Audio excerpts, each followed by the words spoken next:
बढी अपेक्षा र ठूलै महत्त्व दिइएको 1200 मेगावाटको जलाशययुक्त बुढी गण्डकी जलविद्युत आयोजना लामो समयदेखि फुटबल जस्तै बनेको छ। धादिङको सानो उपत्यका सल्यानटारका दुई छेउबाट बग्ने बुढी गण्डकी र आँखु खोला जोडेर पोखराको फेवातालभन्दा 16 गुणा ठूलो जलाशय बनाउने योजना छ। त्यसबाट बिजुलीसँगै सिँचाइ, पर्यटन र कृषिमा पनि ठूलो लाभ लिन सकिने अपेक्षा छ। तर सरकारले यो आयोजना घरि आफै बनाउने, घरि विदेशी कम्पनीलाई दिने भनेर घुमाएको घुमाइ छ। 5 वर्ष यता भने माओवादी अध्यक्ष पुष्पकमल दाहालको राजनीतिक स्वार्थका वरिपरि फनफनी घुमिरहेको छ। जापानी सहायता नियोग जाइकाले लामो अध्ययनपछि 2031मा प्रकाशित गरेको नेपालमा जलविद्युत विकासको गुरु योजना शीर्षकको दस्तावेजमा 200 मेगावाटको जलाशययुक्त आयोजना पहिचान गरिएको थियो। 2040 सालमा आयोजनाको अध्ययन सुरु भयो। पहिले पूर्व सम्भाव्यता र 2045 तिर सम्भाव्यता अध्ययन भयो। त्यसपछि थन्किएको आयोजना एकैपटक 2068मा सरकारले बजेट मार्फत राष्ट्रिय गौरवको आयोजनामा सूचीकृत गरेर अघि बढायो। त्यतिबेला 5 विकास क्षेत्रमा 5 ठूला जलविद्युत आयोजना बनाउने लक्ष्य अघि सारिएको थियो।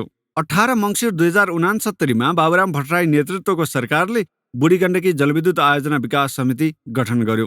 22 असोज 2070मा विकास समितिका कार्यकारी अध्यक्ष लक्ष्मी प्रसाद देवकोटा र ऊर्जा मन्त्रालय बीच 8 वर्षमा 600 मेगावाटको आयोजना सञ्चालन गर्ने सम्झौता पनि भयो। 15 जेठ 2073मा विष्णु पौडेलले बजेट मार्फत यही आयोजना बनाउने भनेर डिजेल, पेट्रोल र हवाई इन्धनमा प्रति लिटर 5 रुपियाँ थप कर लगाउने प्रस्ताव गरे। भोलिपल्टबाटै कर उठ्न थाल्यो। पछि युवराज खतिवडाले बढाएर 10 रुपियाँ बनाइदिए। 2073 साउनमा तत्कालीन ऊर्जा मन्त्री टोपबहादुर रायमाझीको प्रस्तावमा विकास समिति खारेज भयो र कम्पनी मोडलमा लैजाने भनेर मन्त्री परिषदले निर्णय गर्यो।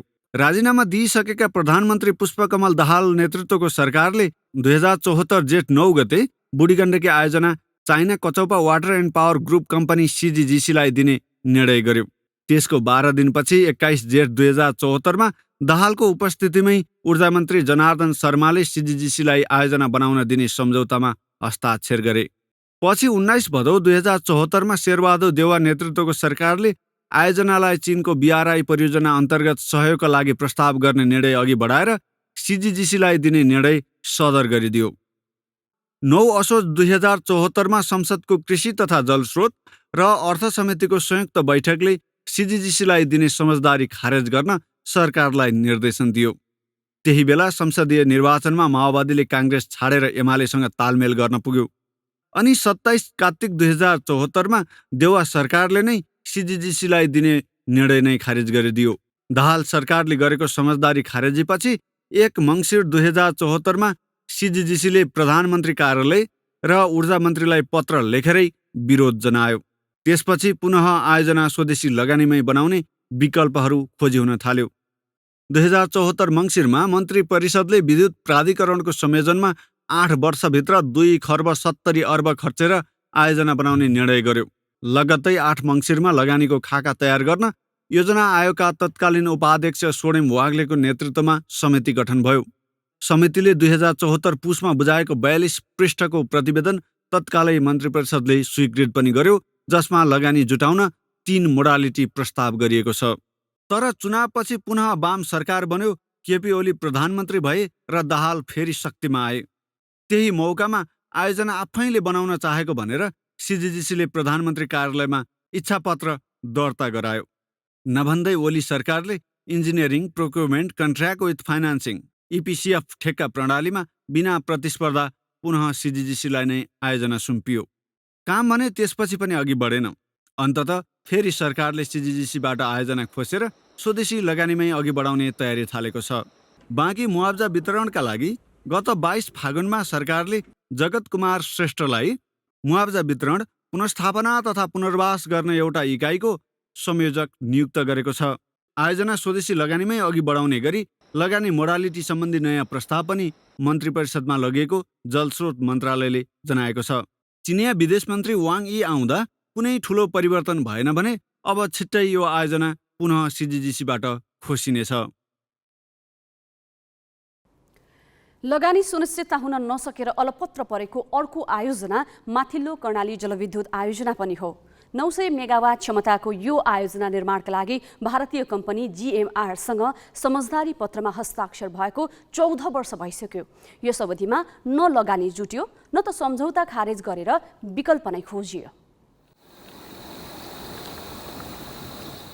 माथिल्लो कर्णाली जलविद्युत आयोजना निर्माणका लागि सरकारले प्रतिस्पर्धात्मक बोलकबोल प्रक्रिया मार्फत 2065 मा भारतीय कम्पनी GMRसँग समझदारी गरेको थियो। लगानी बोर्डको स्थापनापछि 2070 बाट उसैले परियोजना विकास सम्झौता PDA का लागि GMRसँग वार्ता गर्यो। 2071 असोज 3 गते तत्कालीन प्रधानमन्त्री सुशील कोइराला र भारतीय गृहमन्त्री राजनाथ सिंहको उपस्थितिमा लगानी बोर्ड र GMR बीच PDA मा हस्ताक्षर भयो। सम्झौता अनुसार PDA मा हस्ताक्षर भएको 2 वर्षभित्र GMR ले वित्तीय व्यवस्थापन गरिसक्नुपर्ने थियो। त्यो म्याद सकिएपछि पनि 2 वर्ष म्याद थपियो, तर GMR ले लगानी जुटाउन सकेन। PDA भएको 7 वर्ष बितिसकेको छ। पछिल्लो 4 वर्ष यता न म्याद थपिएको छ न त सम्झौता खारेज नै गरिएको छ। बङ्गलादेशसँग विद्युत खरिद सम्झौताको प्रक्रियामा रहेको न्यूमा GMR ले आयोजना भने ओगटिरहेको छ। सरकारले 2076 मा बङ्गलादेशसँग 500 मेगावाट विद्युत बिक्री गर्ने सम्झौता गरेको थियो, तर कार्यान्वयनतर्फ थप प्रगति भएको छैन। GMR ले लगानी जुटाउन नसकेका बेला यसको विकल्पमा निर्णय गरेर आयोजना अगाडि बढाउनु पर्नेमा सरकार भने अझै लगानी जुटाउने विश्वसनीय आधार दिए म्याद थप गर्ने मनस्थितिमा छ। 8 वर्ष अघि आयोजनाको कुल लागत 1 खर्ब 16 अर्ब रुपैयाँ अनुमान गरिएको थियो। वित्तीय व्यवस्थापन भएको मितिदेखि 5 वर्षमा निर्माण सक्नुपर्ने सम्झौता छ। व्यावसायिक सञ्चालनका 25 वर्षमा GMR ले परियोजना सरकारलाई जिम्मा लगाउनुपर्छ। परियोजना विकास सम्झौता अनुसारको समय तालिका सन् 2008 समझदारी पत्रमा हस्ताक्षर, सन् 2013 लगानी बोर्डद्वारा परियोजना विकास सम्झौता वार्ता सुरु, सन् 2014 परियोजना विकास सम्झौतामा हस्ताक्षर, सन् 2018 वित्तीय व्यवस्थापन सम्पन्न, सन् 2022-23 व्यावसायिक सञ्चालन सुरु, सन् 2047-48 आयोजना सरकारलाई हस्तान्तरण। सम्झौता अनुसार अपेक्षित लाभ 25 वर्षपछि आयोजना सरकारको हुने, 27% निशुल्क सेयर, 108 मेगावाट बिजुली निशुल्क प्राप्ति, 2 मेगावाट स्थानीय विद्युतीकरण, 3000 लाई प्रत्यक्ष रोजगारी, 25 वर्षमा 4 खर्ब 31 अर्ब आम्दानी। GMR सँग भएको सम्झौता अनुसार 2079 भित्र आयोजना निर्माण भइसक्नुपर्ने हो। माथिल्लो कर्णाली भन्दा 2 महिनापछि PDA भएको अरुण तेस्रोमा भारतीय सरकारी कम्पनी सतलज जलविद्युत निगमले लगानी जुटाएर धमाधम काम गरिरहेको छ। तर माथिल्लो कर्णाली अल्पत्र पर्दा सरकारी तवरमा कुनै ठोस निर्णय आउन सकेको छैन। चिरञ्जीवी भट्टराई, ग्यालेक्सी फोके, काठमाडौँ।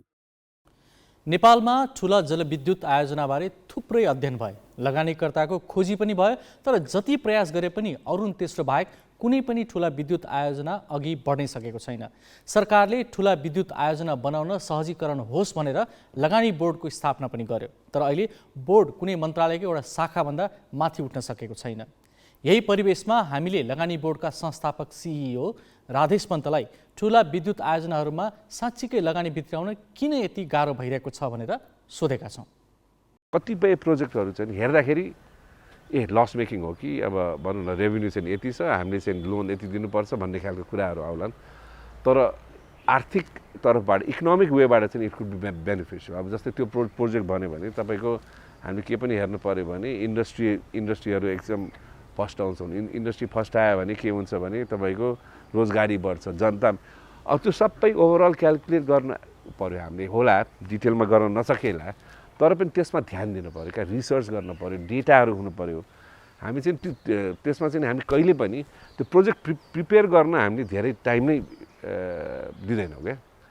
त्योभन्दा पनि कसरी प्रोजेक्ट बनाउने, कसरी MOU गर्ने, यसलाई दिने उसलाई दिनेमा चाहिँ हामी फोकस भए, त्यसले गर्दाखेरि चाहिँ बनाउनु चाहिँ गाह्रो हुन्छ। यी प्रोजेक्टहरू ठुल्ठुला प्रोजेक्ट छन्, त्यसमा खासमा यो वित्तीय भनौँ न यो फाइनेन्सियल क्लोजरको इस्युजहरू होइन, टेक्निकल पनि समस्याहरू होलान्, तर कार्यान्वयनमै चाहिँ धेरै समस्या छन्। किनभने यो ठुलो प्रोजेक्टहरूमा चाहिँ तपाईँको अब प्रायः जसो भनौँ न अब त्यसको स्टेक होल्डरहरू चाहिँ धेरै हुन्छन्। अब मानव अब भनौँ न अरुण, अप्पर कर्णाली, माथिल्लो कर्णाली अथवा बुढी गण्डकीमा अब त्यो प्रोजेक्टबारे चाहिँ नि हामीले राम्रोसँग क्या अब जनतामा चाहिँ जान सक्नु पर्यो। जस्तै एमसिसीकै कुरा आयो होइन, किन यो 2 वर्ष डिले भयो भन्ने कुरामा म त के भन्छु भने सुरुदेखि नै त्यो प्रोजेक्ट बनाउने हो भने त्यो प्रोजेक्टले जनतामा के फाइदा हुन्छ भन्नु, नेपाललाई के दिन्छ त्यो प्रोजेक्टले, जनताले के गर्नुपर्छ त्यो प्रोजेक्ट सक्सेसफुल मतलब बनाउन। त्यो नगरिकन चाहिँ नि यी प्रोजेक्ट हामीले खालि अब भनौँ न निजी क्षेत्रले बनाउँछ, हामीले दिने लाइसेन्स बाँड्ने काम चाहिँ गर्नु हुँदैन जस्तो लाग्छ। किनभने तपाईँको के भने यी प्रोजेक्ट भने के भने सानोतिनो भनौँ न कन्फ्युजन हुने बित्तिकै प्रोजेक्ट बन्दैन क्या। पार्टनर पनि एउटा राम्रो पारदर्शी एउटा प्रोसेसबाट ल्याउनु पर्यो। एमओयू साइन गरेर दिने होइन, एमओयू साइन गरेर आजसम्म प्रोजेक्ट बनाएको छैन नेपालमा। हेर्नुहोस्, कम्पिटेटिभ इन्भाइरोमेन्टबाट ल्याउनु पर्छ। किनभने हाम्रो त होइन, हाम्रो मुलुकमा त तपाईँको खालि अब भारतीय र चाइनिज इन्भेस्टमेन्ट मात्र ल्याउने होइन नि लगानी। हामीलाई त जापानी चाहियो, अमेरिकन चाहियो, युरोपियन चाहियो, अफ्रिकन चाहिएला। हामी त पोटेन्सियली के भने यो लगानी भित्र आएर एकदम स्ट्रङ भएर जियो पोलिटिक्समा पनि स्ट्रङ हुन सक्नुपर्छ क्या। ठुला आर्थिक शक्तिको बीचमा रहनु हाम्रा लागि चुनौती र अवसर दुवै हो। भू राजनीतिक सन्तुलन कायम गरी कुशलतापूर्वक निर्णय लिन सके प्राकृतिक स्रोतलाई राष्ट्रिय हितमा उपयोग गर्न सकिन्छ। तर यहाँ एकातिर अन्तर्राष्ट्रवादको समस्या छ भने अर्कोतिर कुशासन। अझ विदेशी शक्तिका चासोलाई आफ्नो राष्ट्रिय हितसँग तालमेल मिलाउने कुशल नेतृत्वको अभावले पनि रणनीतिक महत्त्वका आयोजनाले गति लिन सकेको छैन।